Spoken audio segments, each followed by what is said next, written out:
Hello friends, welcome to Kalam academy. आज हम economic quick bytes के एक और इम्पोर्टेंट टॉपिक के साथ आपके सामने उपस्थित हुए हैं। तो आज का जो हमारा टॉपिक है वो है पब्लिक सेक्टर अंडरटेकिंग्स। तो इस टॉपिक को शुरू करने से पहले हमेशा की तरह हम एक न्यूज की तरफ नजर डालते हैं। तो जो न्यूज है रिसेंट में आई है वो क्या है कि कोल इंडिया, जो कि क्या है एक सरकारी कंपनी है, भारत सरकार की एक उपक्रम है, इसके शेयर प्राइसेस जो है वो 2% स्लाइड हुए हैं। और जो इसका Q4 प्रॉफिट है यानी कि Q4 प्रॉफिट है फाइनेंशियल ईयर 2022 और 23 का, इसमें 18% की गिरावट देखी गई है। ठीक है, तो कोल इंडिया क्या है? कोल इंडिया एक महारत्न कंपनी है जो भारत सरकार का एक उपक्रम है।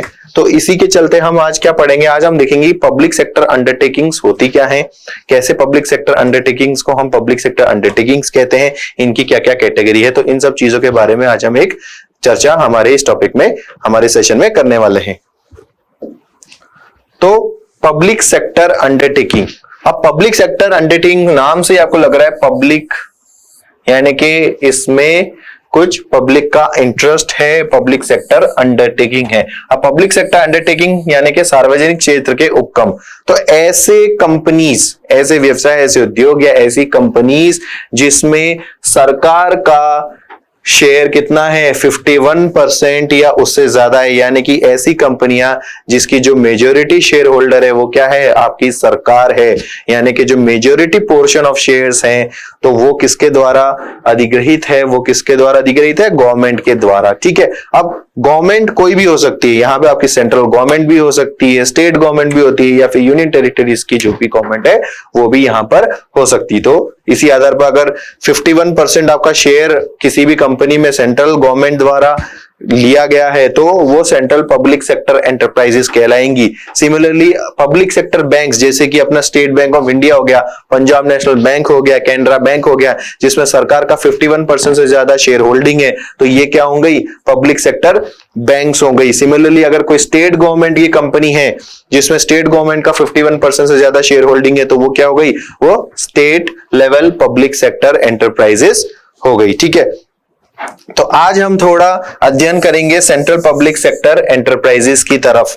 तो केंद्रीय सार्वजनिक क्षेत्र के उद्यम, तो जैसे कि अभी हमने डेफिनेशन में समझा, ऐसी कंपनीज जिनमें सेंट्रल गवर्नमेंट की शेयर होल्डिंग 51% से ज्यादा है उनको हम क्या कहेंगे, उनको हम कहेंगे सेंट्रल पब्लिक सेक्टर एंटरप्राइजेस। ठीक है, अब सेंट्रल पब्लिक सेक्टर जो एंटरप्राइजेस है, जो उनका पूरा एडमिनिस्ट्रेशन होता है, रेगुलेशन होता है, वो कौन सी मिनिस्ट्री करती है, वो करती है ministry of heavy industries and public enterprises. तो ministry of heavy industries and public enterprises के अंतर्गत जितनी भी सरकारी, जो केंद्र सरकार की कंपनियां हैं वो आती हैं, जिनका एडमिनिस्ट्रेशन इस मिनिस्ट्री के द्वारा किया जाता है। अब इसी मिनिस्ट्री का एक डिपार्टमेंट है, डिपार्टमेंट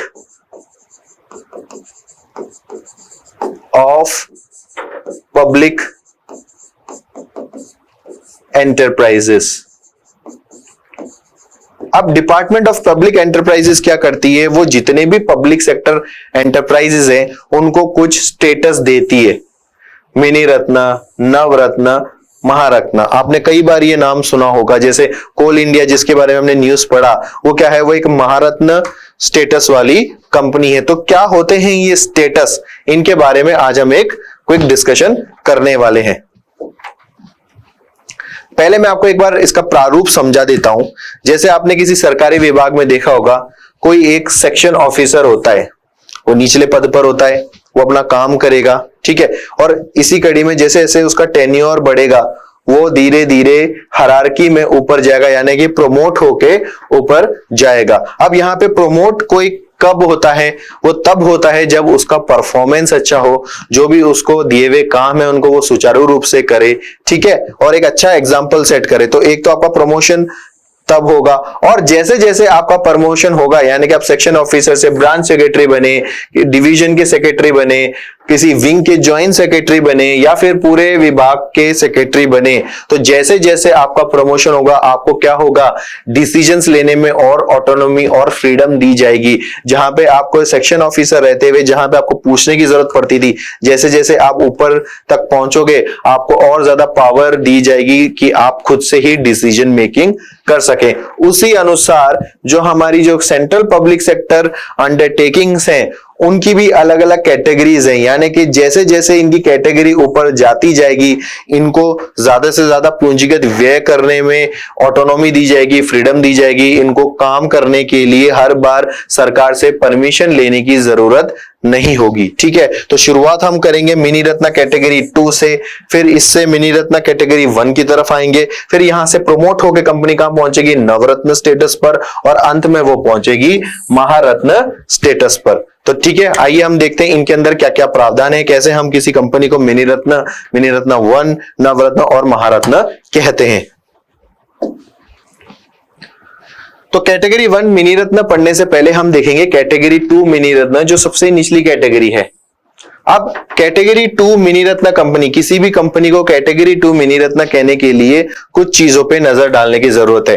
पहले जो सबसे इंपॉर्टेंट चीज हम देखते हैं कि उस जो कंपनी है उसने पिछले 3 सालों में प्रॉफिट कमा के दिया हो सरकार को। भले ही मान लो कि उस कंपनी ने सिर्फ 1 करोड़ कमाया हो, दूसरे साल में सिर्फ 2 करोड़ कमाया हो, या फिर तीसरे साल में सिर्फ 0.5 करोड़ कमाया हो, लेकिन कमा के तो प्रॉफिट ही दे रही है वो कंपनी। तो पिछले 3 सालों में अगर कंपनी ने प्रॉफिट कमाया है तो हम उसको क्या कहेंगे, उसको हम कहेंगे कैटेगरी 2 मिनी रत्न। तो ऐसे जो कैटेगरी 2 मिनी रत्न कंपनीज होती हैं, सरकारी जो कंपनीज होती हैं, इनको क्या परमिशन दी गई है, इनको सरकारों ने बोला है कि आप 150 करोड़ तक का पूंजीगत व्यय कर सकते हो, जिसमें आपको गवर्नमेंट से पूछने की जरूरत नहीं है। ठीक है, अब इसी कैटेगरी में आते हैं कैटेगरी 1 मिनी रत्न। अब कैटेगरी 1 मिनी रत्न कौन से होते हैं, इसमें वो 3 सालों वाला प्रावधान तो आपको हर कैटेगरी में देखने को मिलेगा। तो इस कैटेगरी 1 मिनी रत्न में क्या है कि ऐसी कंपनियां जिन्होंने पिछले 3 साल में प्रॉफिट कमा के दिए है, बट साथ ही साथ एक चीज और बोल रही कि इनका प्री टैक्स प्रॉफिट जो है वो 30 करोड़ से ज्यादा का होना चाहिए। अब आपने देखा होगा कैटेगरी 2 मिनी रत्न में प्रॉफिट 1 करोड़ हो, 2 करोड़ हो, या फिर 50 लाख हो, सारे ही केसेस में इन्होंने बोल रखा है कि सिर्फ प्रॉफिट होने से मतलब है। लेकिन मिनी रत्न 2 बनने के लिए प्रॉफिट तो होना ही चाहिए, लेकिन प्रॉफिट भी कितना, 30 करोड़ या उससे ज्यादा का होना चाहिए। जब ये वाली कंडीशन मीट हो जाएगी, जब कंपनी बढ़ के विस्तार करके प्रॉफिट ज्यादा कमाने लगेगी, ज्यादा भी कितना, 30 करोड़ या उससे ज्यादा, और ऐसा करते हुए अगर कंटिन्यूसली 3 साल उन्होंने 30 करोड़ से ज्यादा का प्रॉफिट कमाया हो, तो ऐसी कंपनीज को हम क्या कहेंगे, कैटेगरी 1 मिनी रत्न। अब क्योंकि ये कैटेगरी 1 मिनी रत्न बन गई है, यानी कि ये प्रोमोट होकर कहां पहुंच गई, कैटेगरी 2 से कैटेगरी 1 पर पहुंच गई, तो अब सरकार इसको थोड़ी ज्यादा छूट देगी। अब ऐसी मिनी रत्न कंपनीज को यह अधिकार होगा कि ये 300 करोड़ तक का पूंजीगत व्यय कर सकती है। अपने जो भी व्यवसाय को बढ़ाने के लिए अगर कुछ निवेश करना है, कुछ कैपिटल एक्सपेंडिचर करना है, तो 300 करोड़ या उससे ऊपर के व्यय कर सकती है सरकार से पूछे बिना। ठीक है, तो ये हो गई कैटेगरी 2 मिनी रत्न और कैटेगरी 1 मिनी रत्न। अब हम बात करते हैं इसी हायरार्की में तीसरी कंपनी जो है नवरत्न। अब नवरत्न कंपनी ऐसी कंपनीज होती हैं जिनके द्वारा सरकार ने ये छूट दे रखी है कि आप 1000 करोड़ तक का निवेश कर सकते हो सरकार से बिना अप्रूवल लिए। जहां पे कैटेगरी 1 जो मिनी रत्न कंपनी थी उसको 300 करोड़ तक का ही अलाउड था गवर्नमेंट के द्वारा, नवरत्न कंपनी को 1000 करोड़ तक का इन्वेस्टमेंट करने का पूरा अधिकार है, वो भी सरकार से पूछे बिना। अब मिनी रत्न 1 कैटेगरी से नवरत्न तक पहुंचने के लिए कुछ चीजों का एवेल्युएशन सरकार करती है और उसी के बाद ही नवरत्न स्टेटस किसी भी कंपनी को वो ग्रांट करती है। तो हम देखते हैं ये प्रावधान क्या है। तो सबसे पहले जो नवरत्न वाला जो स्टेटस था ये गवर्नमेंट ऑफ इंडिया ने कब लागू किया था, ये 1997 से ये जो नवरत्न वाला स्टेटस है सरकार कंपनीज को देने लगी है। ठीक है, अब नवरत्न स्टेटस बनने के लिए किसी भी कंपनी को पहले मिनी रत्न कैटेगरी 1 तो होना ही पड़ेगा। अब ऐसा नहीं है कि कैटेगरी 2 मिनी रत्न सीधा नवरत्न बन जाएगी, वो जैसे जैसे कंपनी बढ़ेगी पहले मिनी रत्न कैटेगरी 1 पर आएगी। तो नवरत्न बनने के लिए किसी भी कंपनी को मिनी रत्न कैटेगरी 1 तो होना अनिवार्य है। ठीक है, इसी के साथ जो भी मेमोरेंडम ऑफ अंडरस्टैंडिंग होती है पिछले 5 सालों में, उसमें कंपनी का परफॉर्मेंस एक्सीलेंट या वेरी गुड तो होना ही चाहिए। मेमोरेंडम ऑफ अंडरस्टैंडिंग होती है कि मिनिस्ट्री ऑफ हैवी इंडस्ट्रीज और उस कंपनी में हर साल के शुरुआत में करार होता है कि इस साल हमको ये अचीव करना है, इतना प्रॉफिट कमाना है, व्यवसाय को इतना बढ़ाना है। ठीक है, तो जो भी अंडरस्टैंडिंग, जो भी कॉन्ट्रैक्ट मंत्रालय और कंपनी के बीच में साल की शुरुआत में जिन पे एग्रीमेंट होता है, तो पिछले 5 सालों में ऐसे जितने भी एग्रीमेंट्स हुए हैं उसमें कंपनी का परफॉर्मेंस या तो एक्सीलेंट होना चाहिए या वेरी गुड होना चाहिए, यानी कि जितने भी ऑब्जेक्टिव्स, जितने भी टारगेट्स कंपनी को दिए हुए हैं उसको बहुत ही कुशल तरीके से कंपनी ने अचीव करा हो या उसको एक्सीलेंट या वेरी गुड कैटेगरी में रखा गया हो, उन सारे उसमें। तो पिछले 5 सालों में जितने भी मेंबर ऑफ अंडरस्टैंडिंग मंत्रालय और कंपनी के बीच में साइन हुए उसमें 3 सालों में एटलीस्ट एक्सीलेंट और वेरी गुड कैटेगरी में कंपनी ने परफॉर्मेंस दिया हो तो भी उस केस को हम नवरत्न में प्रमोट कर देंगे। और इसके अलावा कुछ 6 मापदंड सरकार ने दिए हैं जिसके टोटल जो जिसकी स्कोरिंग होती है 100 में से एटलीस्ट 60 तो कंपनी ने स्कोर किया हो। तो ये 6 मापदंड हैं जिनके अलग अलग नंबरिंग है और इन 6 में अगर पिछले 3 सालों में ऑन एन एवरेज कंपनी ने 60 स्कोर किया हो तो भी कंपनी को नवरत्न स्टेटस दे दिया जाएगा। जैसे कि अब पहला इसके अंदर क्या है कि कंपनी का जो नेट प्रॉफिट है नेटवर्थ के मुकाबले वो अच्छा रहा हो, तो इसमें मैक्सिमम स्कोरिंग कंपनी कितना दे सकती है, इसके अंदर 25 इसको मैक्सिमम स्कोर इसके अंतर्गत दिया जाता है। मानव संसाधनों की जो लागत है उनको कितना बेटर एफिशिएंटली कंपनी ने यूज किया है तो इसके बेसिस पे भी कुछ स्कोरिंग होगी। ग्रॉस मार्जिन कंपनी का कितना रहा है, ग्रॉस प्रॉफिट कितना रहा है, कंपनी ने अपने शेयर होल्डर की वेल्थ को कितना बढ़ाया है, अर्निंग पर शेयर कंपनी की कितनी है और दूसरे क्षेत्रों में जितने भी उद्योग है उसके कंपैरिजन में इस particular central public sector enterprise की परफॉर्मेंस कैसे रही है। तो इन सारे मापदंडों को देख के सरकार जब स्कोर देगी तो पिछले 3 सालों में एटलीस्ट 60 स्कोर अगर 100 में से कंपनी का आया है तो भी नवरत्न स्टेटस कंपनी को दे दिया जाएगा। तो ये कुछ 3-4 प्रावधान है, अगर इनको फॉलो करती है कोई भी मिनी रत्न 1 कैटेगरी की कंपनी तो उसको किस में प्रमोट कर दिया जाएगा, उसको नवरत्न कैटेगरी में प्रमोट कर दिया जाएगा। अच्छा, पिछले स्लाइड में हमने एक चीज मिस कर दी, इसमें बताया गया है कि नवंबर 2022 तक जो हमारी आर्थिक समीक्षा का जो लेटेस्ट डेटा है, जो आर्थिक समीक्षा 2022-23 आई है, इसमें बताया गया कि 62 ऐसी कंपनियां हैं जो कैटेगरी 1 मिनी रत्ना में है और 12 ऐसी कंपनीज हैं जो मिनी रत्ना 2 यानी कि कैटेगरी 2 मिनी रत्ना में आज की आती हैं। ठीक है, अब इसी तौर पे अगर हम बात करें नवरत्न कंपनीज की तो 12 ऐसी सेंट्रल पब्लिक सेक्टर एंटरप्राइजेस हैं जो किस स्टेटस में है, जो नवरत्न स्टेटस जिनको अवार्ड किया जा चुका है। अब नवरत्न स्टेटस वाली कंपनी कैसे प्रमोट होके महारत्न में आती है इसके बारे में हम अगली स्लाइड में देखेंगे।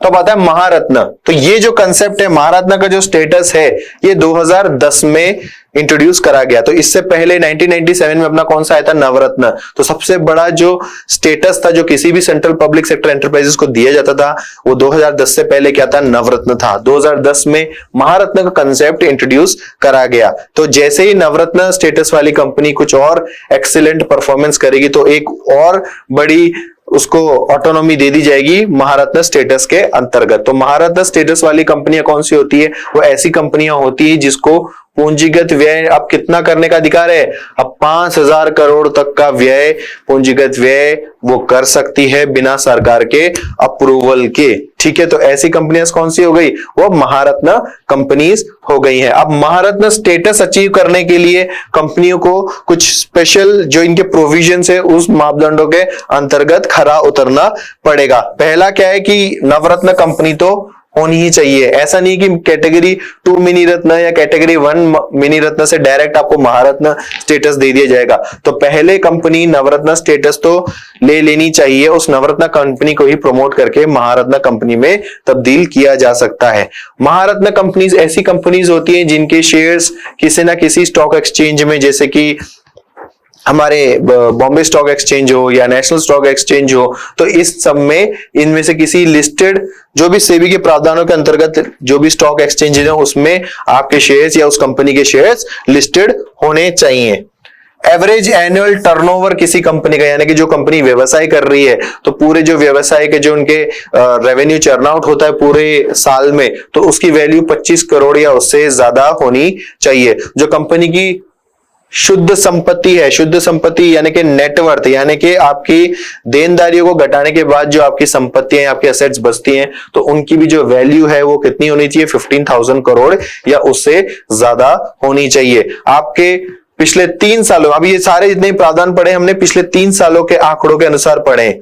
वैसे ही आपका जो प्रॉफिट है पिछले 3 सालों में, यानी कि कंपनी जिसका प्रॉफिट पिछले 3 सालों में 5,000 करोड़ से ज्यादा रहा है, तो उनको भी हम क्या बोलेंगे? महारत्न कंपनी बोलेंगे। और ऐसी कंपनीज जिनका अंतरराष्ट्रीय स्तर पर एक पहचान हो, ख्याति प्राप्त हो, एक ग्लोबल प्रेजेंस हो, जिसका जो व्यापार है, ट्रेड है, अंतरराष्ट्रीय स्तर पर भी फैला हो, तो ये सारे प्रावधानों को जो फॉलो करती है उसको, ऐसी नवरत्न कंपनीज को हम किसमें प्रमोट कर देंगे? हम महारत्न स्टेटस उनको दे देंगे। ठीक है। और जैसे ही महारत्न स्टेटस किसी भी सेंट्रल पब्लिक सेक्टर अंडरटेकिंग को मिला तो वो 5,000 करोड़ तक का पूंजीगत व्यय कर पाएंगे बिना सरकार की अनुमति के लिए। अब एज ऑफ नवंबर 2022 यानी कि आर्थिक समीक्षा, भारत की आर्थिक समीक्षा 2022-23 के अनुसार हमारे देश में 12 सेंट्रल पब्लिक सेक्टर अंडरटेकिंग्स ऐसी हैं जिनको महारत्न स्टेटस दिया गया है। और इसमें recently rural electrification corporation limited है, RECL, जिसको 2022 के अंदर महारत्न का स्टेटस दिया गया है। ठीक है।